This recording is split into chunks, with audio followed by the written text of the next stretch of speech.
சைத்தான் முதலாவது ஒரு அடியாண்டி இது எடுக்க பார்க்கறது, பாவம் செய்யற அடியாண்டி இது எடுக்க பார்க்கறது தௌபாவை தான். ஃபர்ஸ்ட் அதை தான் எடுப்பான். அந்த தௌபாவை தான் எடுக்க பார்ப்பான். மிக இலகுவான முறையில தௌபா என்ற பகுதியை இஸ்லாம் எங்களுக்கு சொல்லி தந்தீங்க. உலகத்துல எந்த மார்க்கமும் மதமும் சொல்லாத அமைப்புல என்ன இது சொல்லி தந்திருக்குது. தௌபா என்ற பகுதி மன்னிப்பு கொடுக்கக்கூடிய கிறிஸ்தவர்கள் அவங்களுடைய என்ன அந்த புனித தினத்துல பாவங்கள் கழிகிற தினத்துல எப்படி குறைச வச்சு என்ன செய்வாங்க, எல்லாருக்கும் நம்ம என்ன செய்யறோம், மன்னிப்பு கொடுக்கிறோம்னு மன்னிப்பாங்க.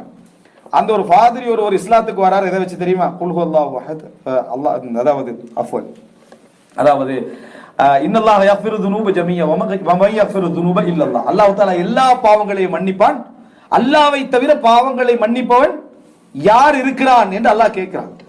அவர் அன்றைக்கு மன்னிப்பு கொடுக்க போயிட்டு இருக்கிறார். அவருடைய உள்ளத்துல அந்த வசனம் வந்து அப்படியே பதியுது. ஏன்னா அவங்க மலக்குகளை, வேதங்களை, தூதர்மார்களை, மறுமை நாளை, சொர்க்கத்தை, நரகத்தை நம்பியவர்கள்.